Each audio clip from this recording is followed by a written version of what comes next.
I'm ready. You ready? I'm ready. Ready? Welcome back to the Fangirl podcast. Happy Wednesday. Today's episode is sponsored by biologicsupply.com, your go-to for peptides and wellness tools that actually help with weight loss and energy. That's biologicsupply.com.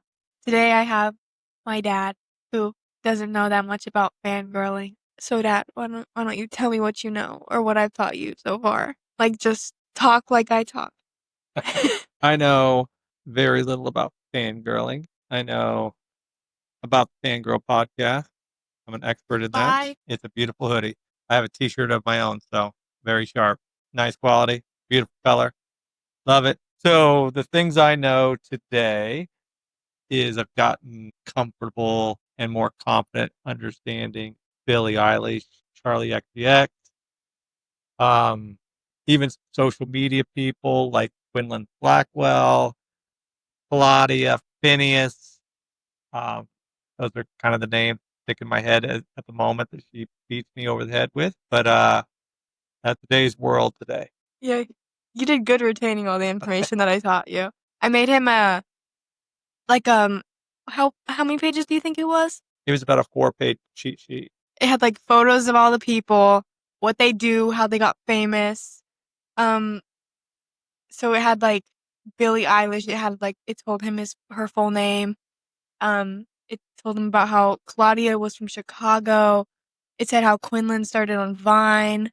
It said how what else did it say? It talked about Tara Yummy. The it girl from the internet. Yeah, the internet it girl. But I think that Parisian. Yeah, not Wait, it's Persian. It's Persian. Persian. Are they the same thing? There's Paris, which is Parisian that way, and Persian, which is more from Persia, the region. Yeah, and they're the ones who have like the really pretty rugs, right? They do. Yeah, they do. They're known for the rugs. Yeah, but I like. What would you name your favorites as? Like, who would be your favorite? You know, I think Charlie's beat is probably as good as anybody's. Some of her songs, from my vantage point, are a little bit strange, but the beat is crazy good, and I can see why people would get behind that. Billie has a great voice. You can see why people would resonate with that. She seems to laugh every second in every interview, so I'm not sure exactly what that is, but she does laugh a lot. And then obviously some of the others that we know, Taylor's obviously a popular choice, and everybody seems to like her, and she has a lot of good stuff. And the social media people, we've got a little bit Rachel Sennett, video, and Emma Chamberlain. Emma I Chamberlain. tried to teach you about her, but you weren't picking up on that one too much. Not it doesn't all stick. Some of it goes in one ear out, right out the other. But most of the stuff he knows all about feeding starving celebrities. I do. Getting behind Quinlan's cooking. Isn't she a good chef? She appears to be a pretty good chef. She appered to be learning, so she was better than some of our guests. I'll say that much. And so, yeah, she's better chef than I am. So that's a positive sign. Yeah. And do you think that, like for her growing up around like the Vine time, which is like TikTok back then, but it was like there wasn't really like audio. I mean, I guess, but it was like TikTok, but it was different. But she grew up around that time, so that would have been like her teenage years would be Vine instead of TikTok. Do you think that played a role in how she kind of turned out? Well, I do. I think it's like anything, her making her videos and so forth. I'll say several years ago when Vine was the more popular avenue, there were less into that space. And so therefore it was easier to attract audiences. Today, there's obviously lots of podcasts. And so there's a lot of attention out there for a lot of different people. And so it is harder to probably gain audience today just because there's so many.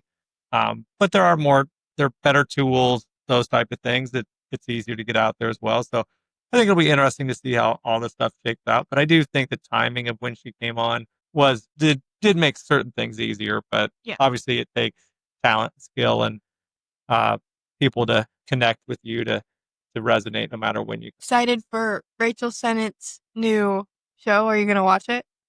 Or you'll come down and tell me about it at least every other week. And so, or every day that it's on. But no, it's always neat to see who she has on there, what the storyline's about, because it looks like it's pretty vague at the moment. And so, Wait, no, we got more information. okay. Okay, so it's called I Love LA. Did I tell you that part? Yep. Yeah. It's coming in November, which is close. It's gonna be on HBO, which I'll buy, I guess. And then it's basically centered around like living in LA, like, and loving it. But like it's like more of moving there and loving it, not like being raised there, but like moving there. And it's like starring like it has Quinlan in it. It has what's that dude's name? I totally forgot his name. I don't know his name. And then Odessa, which is one of Quinn's friends and Billie's friends. And then I don't know who else is starring in it, but I know her. I know Rachel Sennett and Odessa Zion are the two big people. I think they're the main characters, but I think it's just centered around living in LA. And Rachel went on a podcast, I think a week ago maybe, and she was talking about how she like loves living in LA, but it's kind of like crazy, like you just do things that you never expect.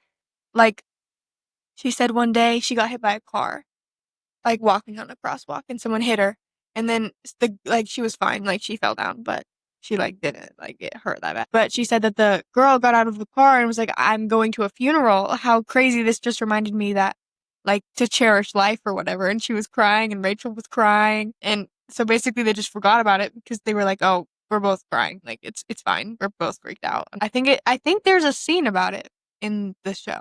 I'm pretty sure. But that might have just been her saying that, but I think it was about us. I think it'll be interesting to see if it's kind of like a Seinfeld type of show. That's what I think, yeah. Where you're not quite sure exactly that there's a storyline outside of, hey, we're in LA, let's do cool stuff, and we love it here. Yeah. I see you put me in that show. I love LA. That you do. But she moved to LA back in 2020. And like when COVID was hitting, she went out there for some sitcom. I don't know. She went there to do a sitcom, and she said that she loved it because she could learn all the roads with no traffic because no one was out. And so she would drive to get tested like every week or whatever. And she said that's how she learned the roads in LA. That was probably a good timing for that kind of stuff. And she said that she's gotten probably 5 car accidents since being there. So 1 a year. That's why if I ever moved out, you'll be there eventually. You can retire that. But besides Rachel, let's go back to Charlie. Can you do the whole apple dance, do you think? I cannot come close to the apple dance. You can do some of it. I can't even copy you as you do it. But yes, I have a few of the breaking the apple. Like this, you know how to do that this? piece. That's the piece I have. And then you know how to drive. And I got to the airport, to the airport, to the airport, to the airport. So I have all that down, but the other 98%, I'm lost on. Yeah, but and then who else are we going to talk about? What do you? Okay, yesterday we watched the Elle phoning it in interview with Billie. Tell me about how you felt on journalism now, and how she pulled up some different videos, and one of those videos was the Elle prank your friends videos. So Billie Eilish was pranking certain people. She was pranking Dakota Johnson. She called her Margot Robbie. Yeah. Her music man, like her head of label. Yeah, the head of the label, telling the head of her label that she was quitting music and she was done. And yes, he acted caring towards her feelings, but I'm sure on the inside he was sweating bullets that she was not going to be making music anymore because I'm sure she makes. And we need Billie. I don't know what would happen without Billie. She's like a big 3, I would say. It would be interesting because she is such a presence, I think, at this point that it would be such a gap in the music piece. I don't know who. Yeah, it's like when you look at like the biggest artists right now, they all have something different from each other. You know what I mean? And I find myself thinking artists are kind of similar sometimes, but like there's something different with every single artist that is like huge right now. Like if you look at Taylor's just so big that she's just Taylor. She doesn't need but she's different from like Sabrina Carpenter or Billie. Like they all have different things about their music, or like it's just totally different from one another, and I think that's kind of what like makes them so popular. You know what I mean? Yeah, I think they all fill a different niche a little bit, right? Charlie's is purely more dance style, vibe type stuff. Billie can hit all over the board. Taylor's been, so you got the different types, the different groups, and then some of it is just depending on your mood for the day. Some people slower day and some want to move around a little bit. So. Yeah. Are you sad that Charlie didn't go to Coachella and we can't go because Charlie didn't go? I actually thought we were going to get to it. Interesting. I'm not the biggest concert. Have you been to one? I've been to several. Who did you get to see? I don't think you've been to a concert my whole time I've been alive. No, not during your lifetime. So the past 17 years, you haven't been to a concert? Well, not a concert that anybody would know. Okay. Right? Yeah. I've seen some people play like live, yeah. But they're more local type bands. Yeah. For events or whatever. Like the guy we saw playing the guitar in the Long Beach airport terminal. Do you remember that? Do you remember that guy? I totally forgot that. I don't even know what his name was, but I saw him. I don't know. I think he was playing some Taylor Swift song on guitar. That's what I remember. Yeah, and that's probably what I've seen most since you've been alive. He's one of the 5 people that you've seen live. Are the people who play the cover band type of stuff. But I usually like the cover band stuff, especially the 80s vibe. That's the 80s was a popular time and probably the best time for music in the last 50 years. But that's just the way the world works. It doesn't always have to go up. Sometimes it goes down. Not now. It's going up again. So what concerts did you see before I was alive? Anyone that I would know? So I did see Red Hot Chili Peppers. They're obviously a big band from, I'll say, more the 90s. I seen Tina Turner, which was more from the 80s and even old for me at the time. But on one of my accounts, I got it free. And so me and Mom got to go to that. Really? Free concert? They were still charging normal prices, all that stuff. But because I had this account through some credit card brokerage fee type thing, and I got them. But even then, I wasn't the biggest Tina Turner fan. But why don't they do that anymore? I need that now. Tickets have become so crazy that is just not a thing. Yes, because when you were growing up, how much would a concert ticket been if you didn't live in the middle of nowhere? Concert tickets, probably the Red Hot Chili Peppers at the time. So this would have been probably 1990 tickets were, and they were as big as any band at the time, right? Yeah. My guess is we probably paid $35. Terrible. It's actually horrible. Look at concert tickets now. How much do you think that the average concert ticket is? Retail value, not like resale at all. Just the regular retail face value. I'd say it depends on for a good seat, not nosebleeds. And it depends on how broad the group gets, right? If you want to just talk, let's talk top 4. Let's talk like Billie Eilish, Sabrina Carpenter, Chapel Roan. I would guess if you're talking pretty good seats at retail, not so secondhand. The secondhand stuff seems to be blowing up. It seems that stuff's way more expensive than face value anyway. It seems like the scalpers are really making some money at this point. When I looked at getting Billie tickets, I looked for weeks and weeks and weeks, and I saw it drop the lowest that it had gone. Thank God I got them when I did, because they went back up. So now it's like the same seats I got for like $200 a piece. It's like I think I got it for like $250 something. It's now up to like $337, and I'm like middle of the stadium. I don't have an amazing seat, but it's not like a terrible seat. You know what I mean? So it's like, and then when you look at like the Chapel Roan this weekend or whatever, those are like, it's completely sold out, but you can get them resale for like $180, which isn't bad. But you also have to think like there's no seats in that venue. You're paying for GA just like everyone else, and they got those for cheaper than you are getting them. I think they're like $120. Maybe they're $280. Maybe they're $280 resale. I don't know. Something 80. But it's crazy how much it can change in 20 years? Yeah, I mean, all of it's supply and demand, right? So all it says, I think, is that saying that like fangirls, there's much more of us now, or I would say yes. I would say twofold is one, there's more of you and your willingness or want to go to concerts is just more than it's ever been. And so therefore, I think most people put a different price tag on it, said, hey, I like the music and I'll listen to the CD or I'll listen to the music at home, but I'm not willing to spend X.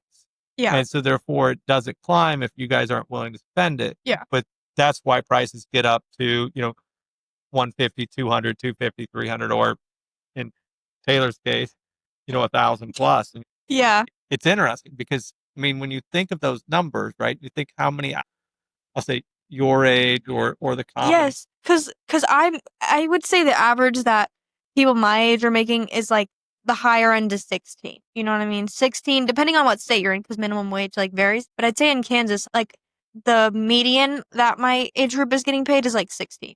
But which is like for those Billie tickets, I would have had to work like 40 hours for one ticket. Yes, quite a few hours. And so it's several days, and then you factor in the taxes Yeah. and work and all the Yeah. other stuff, right? And you're like, yes, you're putting in multiple days Yeah.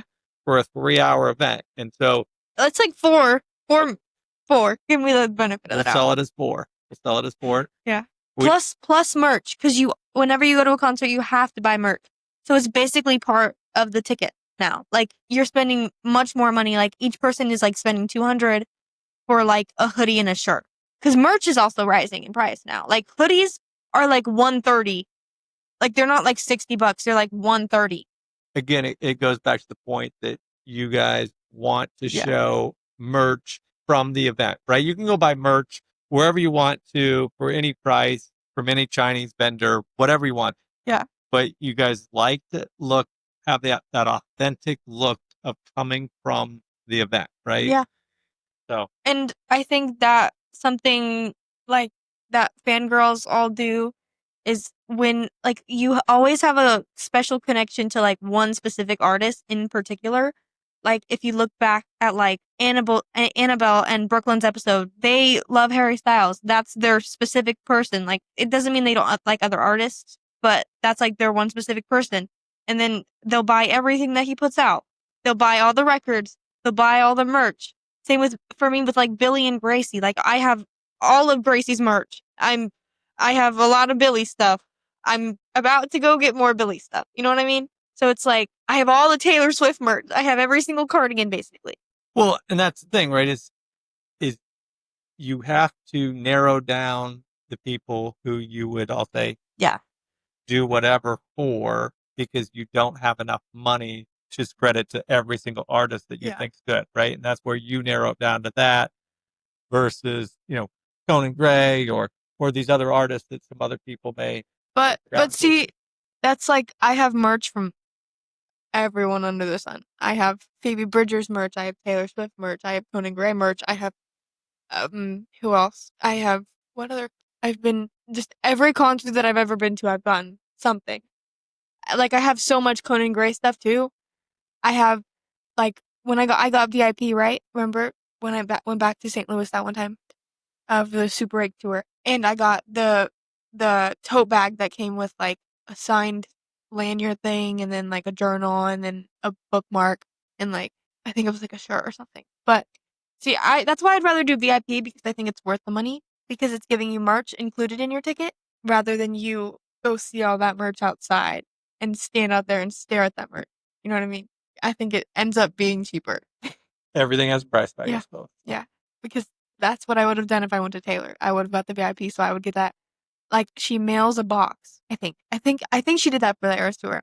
That and Reputation. Reputation, she made you like sent you like a big box that popped up and it played a video on a screen, and it like sent you like a ton of goodies and your VIP lanyard and your tickets and all that. So I think I like when artists do that specifically. I'm sure they like it too. I'm sure they're making crazy money on it. Let's educate you on someone new today. Awesome. Who do you want to be educated? What kind of person do you want to be educated on? Anyone.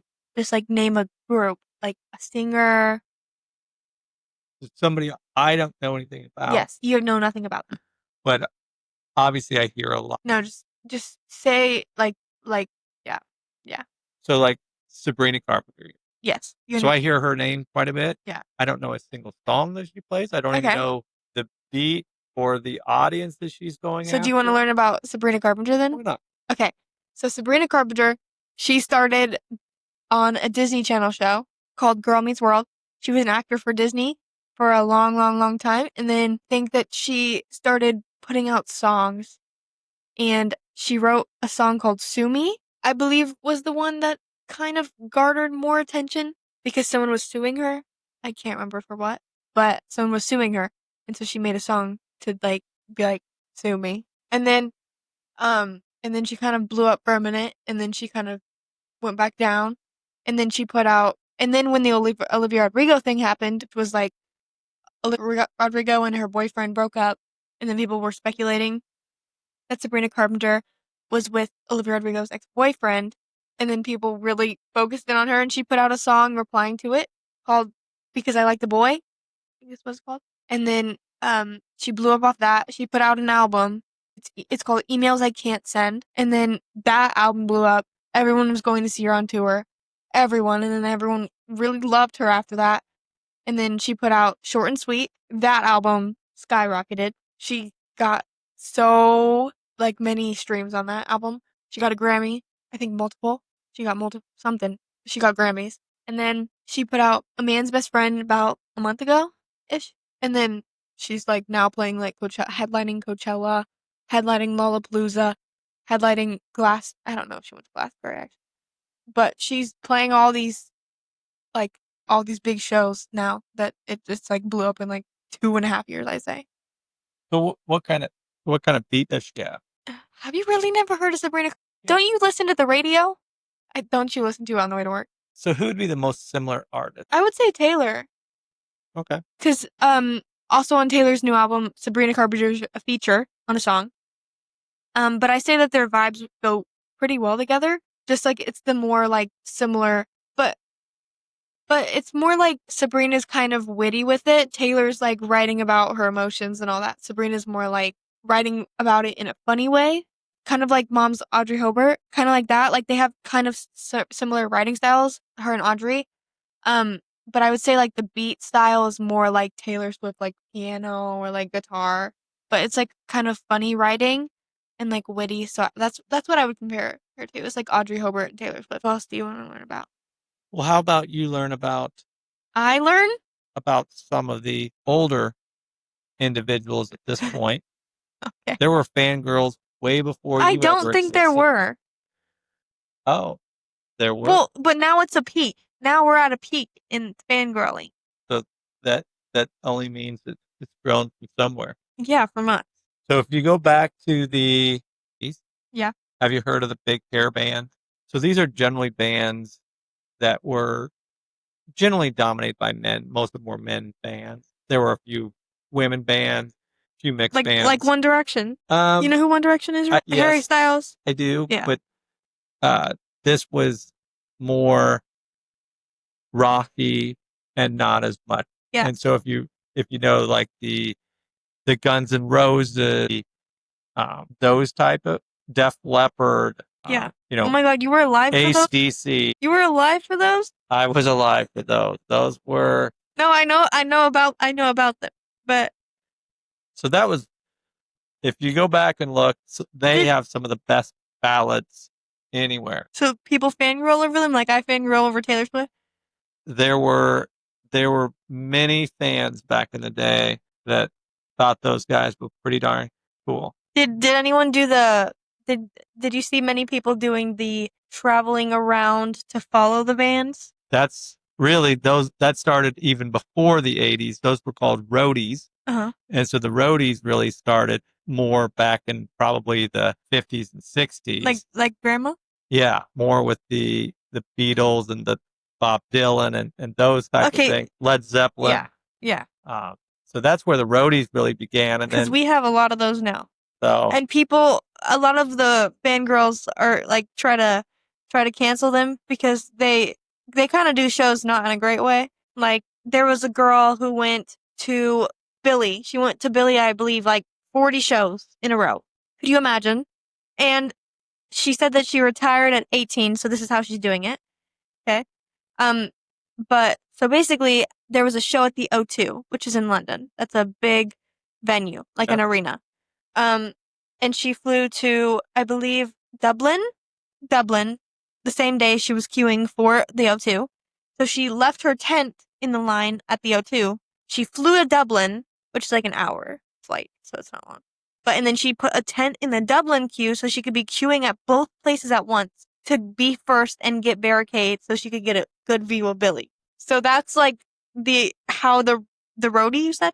Well, normally, I mean, yes, she sounds like potentially a modern day roadie, but in the sense that she is going to concert. Generally, it's only Billie. It's only Billie shows. That's impressive. You know how expensive that would have to be too? Those tickets are not cheap. So when the roadies originated, they were not paying for tickets to go to the concert. They like got invited or just following them. They effectively went to set up all the equipment, get everything set up, tear it down, haul it over. So now sounds like my dream job. They used to do it for free because that was part of it is, hey, you can go get in every concert for free, watch the show, but you're going to work, right? This girl right here just sounds like she has more money than the rest of us and can try to do that. Which is crazy. That's crazy. With the price of tickets we just talked about, right? Well, the pit resale for, I believe, like the median pit resale is like, I believe, $800, at least for the one in Orlando. The one in Orlando is like $826 for one pit seat. I mean, not even a seat. You're standing the whole time. You have to queue for that. It takes hours to queue for like pit at an arena. Like you're waiting there for hours. Crazy. But I think I've only had a seat once or twice at a concert, which I don't like seats. I would do fine without seats, but I think it's cool when you have a seat because it's kind of more of a chill experience. It is. The other just gets you more in the middle of it, right? Yeah. I like the pit because I think it allows you to be closer to other fangirls, and I think it's exciting because it lets you meet more people in the lines. Like every show I went to, I've made at least 1-2 friends at it. You know what I mean? Which I think is super fun. Like when we went to that small little Gracie show, that's how I met Brooklyn. That's how I became friends with Annabelle. That's like all that. And then you just meet so many people, and that's how I found like all of my guests. It's like through queues. Yeah, and some of that's probably driven by when you find the artist early too. And yes. So when you get to go to the smaller venues, you get more of a I'll say relationship with those people because it is smaller, those type of things. Whereas once they blow up to the Billie size or different things, is now you're talking about 15,000 people. And I think that goes. I think it's that, and then I think Taylor Swift is different. I think that at her shows, it's kind of like you're at like a one big party and you can talk to everyone and they're all nice, and then you're always trading friendship bracelets, you know what I mean? So I feel like the Eras tour was just such a big thing to where it was like you're literally surrounded by a million people and it's like a big party and you're just trading bracelets. You know what I mean? I do find that interesting, that whole bracelet, be friends with your neighbor, and it's all like, that stuff. It's literally been implemented into every concert now. Like every concert that you're going to, someone's making bracelets and someone's gonna trade them. It's like just a given now. Like for the Conan Gray show, I 112 bracelets to give away, 112 by hand because I was trained from the Eras tour. But what I'm saying is every concert I've been to since then, like when I went to Gracie, people were trading bracelets, people were giving bracelets, people were giving freebie little bags. And I think it's crazy how much Taylor evolved kind of the concert culture behind that. It is interesting to see, which is, I think, great. Obviously, you want to have fun and you want it to be an atmosphere of fun. So they've done a great job of incorporating that because people just want to have fun. Yeah. All the concerts back in my day is you either never spoke to anyone or the only time you ever did is if you were in the mosh pit, which is you were just bouncing off of each other, knocking people around. Did you ever do the mosh pit? Yeah, we You did? That a few times. You did? But those were smaller concert events. Usually it's a little heavier metal type of stuff. Isn't the mosh pit where there's like an opening in the middle and you just like start bouncing together or whatever? Yeah. At some of Billie's earlier shows, she did that when she had like really small crowd, like 500 or less. Yeah, and obviously you just got to be careful about not getting killing too someone. rough, Yeah. so forth. But Yeah. it was fun back in the day. But again, I'd be scared. totally different. I would be scared. Yes. Yeah, and there were plenty of people who got knocked down, stepped on, and different stuff like that. So yeah, I would be terrified. Anyway, let's teach you about. Let's see, who's Renee Rapp? man, I heard that. I remember that name. You have heard that name, Ah, but who's Renee Rapp? anything with coffee? No, that's Emma Chamberlain. You're on to something though. No, that's Emma. Emma has her own coffee line thing. Renee Rapp. I think I'm gonna get there. Renee Rapp is a singer. She's a singer. She's famous. She's great. Where was she from? We know. Okay. Oh, she's from South Carolina. Yes. Okay. She's not ringing a bell. Your She- 4-page. She was on there. So you just didn't look over it well enough, I guess. I looked over He's it. getting a failing grade. You're definitely not getting your fangirl certification. Good thing I did not print you one because I knew you weren't going to get one. That has been over a month ago at this point. Yes, but you still have the paper. So You could review it anytime you wanted. that's true. But Anyway, Renee Rapp, she became famous through theater. She performed in New York on Broadway doing Mean Girls. She did Mean Girls Live. She was great. And then she was in Mean Girls the movie. And then she acted for a little bit.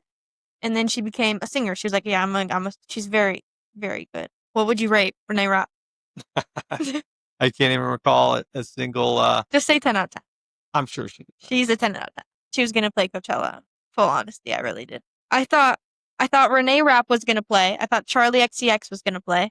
Maybe that's just me being biased, but that's who I wanted to play. I wanted Billie, obviously. I knew I wasn't getting Billie. I knew it, but I was hoping. And then I thought Renee Rapp was going to play. I thought Audrey Hobart was going to play. I thought Gracie was going to play, but we didn't get any of them. And some of it, you love last year's lineup so much that you thought, Yeah. oh man, if we stay at that caliber of lineup, then I'm going to get these people. And at least for you, not necessarily for everybody else, because it did sell out, but at least not for you, it was not the people that you fangirl over. Yeah. And so, again, other people did buy the tickets, so it's not like they didn't sell the Yeah, tickets. because the lineup wasn't bad. It was just not my kind of good. You know what I mean? It wasn't. I was so stuck on last year's. Last year was when we should have gone. Last year had everyone I wanted. Everyone I wanted. It has Charlie, Billie popped out, Lorde came, Troye Sivan came, Clairo played. We really should have gone last. Yeah, it would have been a good lineup. I get you. What were we thinking, Dad? Well, Come on, we could have done it. we could have. We should have. There's always another year. It better be next year. Always. Come on, Coachella. Give me a good lineup. Bring back last year's lineup. Just copy it entirely. Right, Dad? We'd be there. Yeah, tell him. Tell Coachella. Coachella, bring back last year's lineup. We'll be there. Yeah, I'll pay. She'll pay. If they do last year's lineup, I'll buy us VIP. Hey, I've been trying to get that all for the last several months. So He wanted. I was gonna do GA if the lineup was good, and he was like, "No, I want VIP. I want the golf cart. I want the backstage access. I want the air conditioned areas." And I was like, "I'm not rich. I'm not made of money." And he was like, "I don't care. you all heard it here first. Brooklyn's getting me VIP ticket. If the lineup is the same, and it won't be because they won't give me love. They won't give me what I want. I should text him and be like, Coachella, please. I don't think that you're quite at fangirl status for your certification, but you'll get there one day. Well, I think, if you'd bring back some of those 80 fangirl clubs. There were clubs? Well, we didn't have social media. We didn't have that is our cell clubs. phones. That's we our didn't clubs. have any of those type of ways to connect. Yeah. Right? We had mail. You could order your CDs through the mail. What? Like through you mail the order?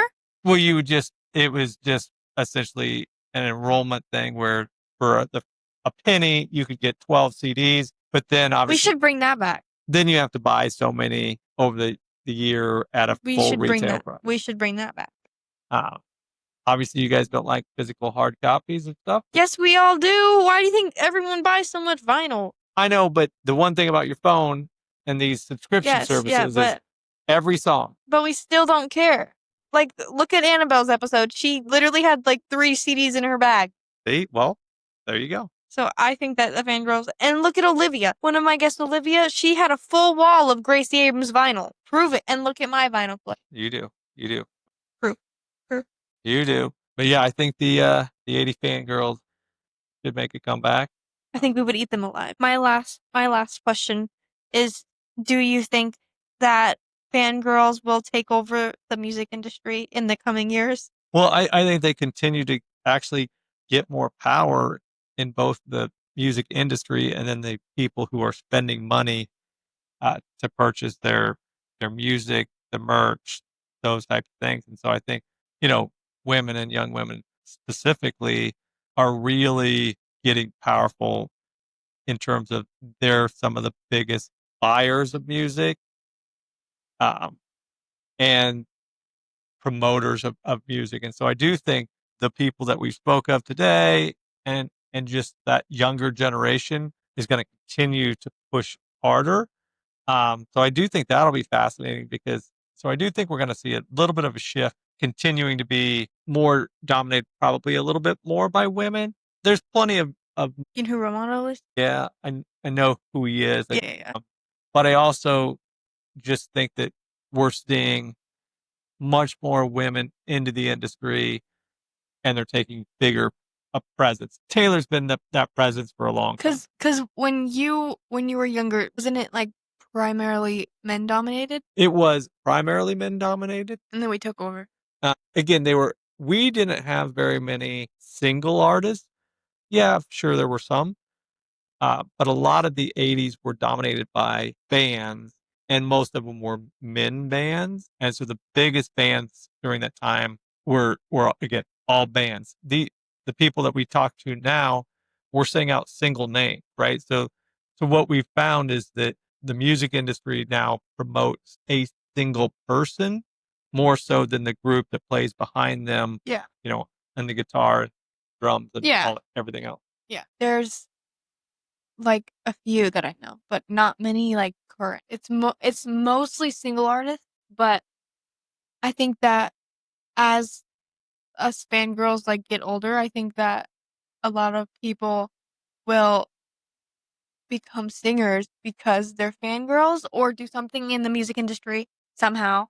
Whether it's like communications, like look at Annabelle and me. I'm going for journalism and communications. Annabelle's going to be a PR, not a PR, artist like rep at a